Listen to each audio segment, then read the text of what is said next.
Sahabat dan saudaraku, mari menggunakan waktu mempelajari firman Tuhan hari ini.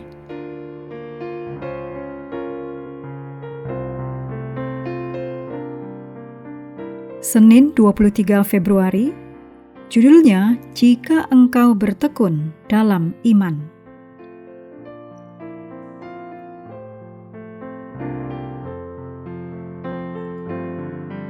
Kita mulai dengan doa singkat yang didasarkan dari 1 Korintus 8 ayat 6.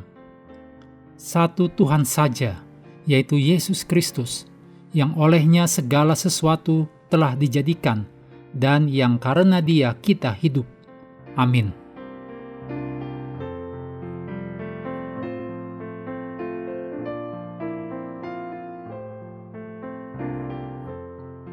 Paulus mendorong jemaat Kolose untuk terus percaya. Paulus telah melihat bukti iman mereka yang kuat dan setia. Kolose 2 ayat 5. Pada saat yang sama, pengharapan jemaat Kolose bergantung pada percaya mereka yang berkelanjutan. Iman mereka harus tetap kuat dan terus bertumbuh. Dalam Kolose 1 ayat 23, dituliskan, "Sebab itu kamu harus bertekun dalam iman, tetap teguh dan tidak bergoncang, dan jangan mau digeser dari pengharapan Injil yang telah kamu dengar dan yang telah dikabarkan di seluruh alam di bawah langit, dan yang aku ini, Paulus, telah menjadi pelayannya."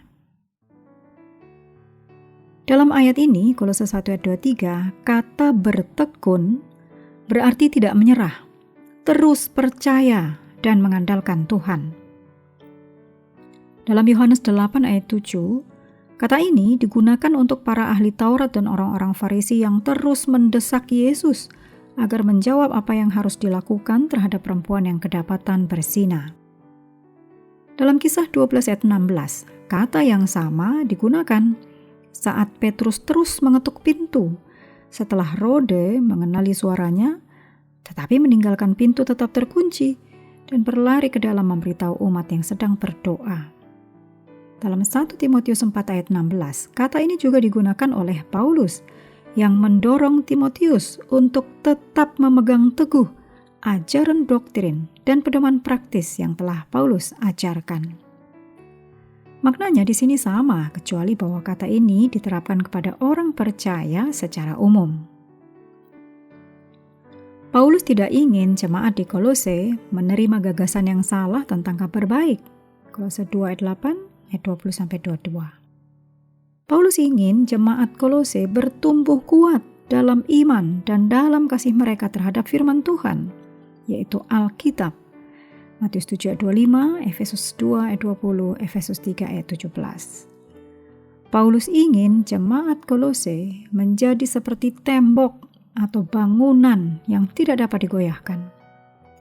Maka pengharapan mereka akan kabar baik akan selalu tetap kuat. Paulus berbicara tentang gagasan yang sama dalam 1 Korintus 15 ayat 58. Karena itu, saudara-saudaraku yang kekasih, berdirilah teguh, jangan goyah, dan giatlah selalu dalam pekerjaan Tuhan. Sebab kamu tahu bahwa dalam persekutuan dengan Tuhan, jerih payahmu tidak sia-sia.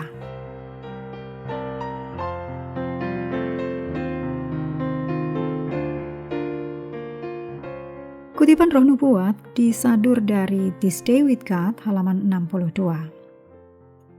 Kehidupan umat Kristen adalah adegan yang bercampur aduk antara kesedihan dan sukacita, kekecewaan dan harapan, ketakutan dan kepercayaan.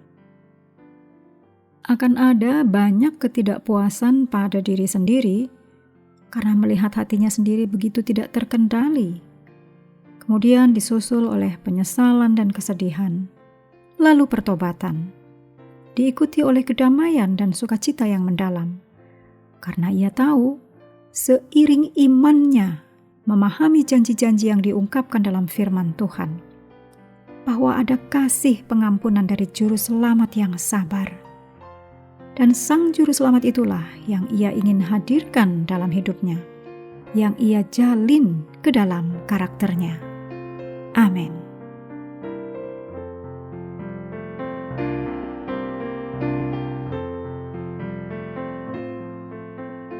Menutup pelajaran hari ini, segala pujian kita naikkan hanya kepada Tuhan yang telah memberikan Roh Kudus untuk menyertai dan mengajari kita firman kebenaran. Sahabat sekalian, kami menghadirkan Reaksi, ruang interaksi. sahabat juga diundang berpartisipasi terkait dengan iringan musik yang digunakan.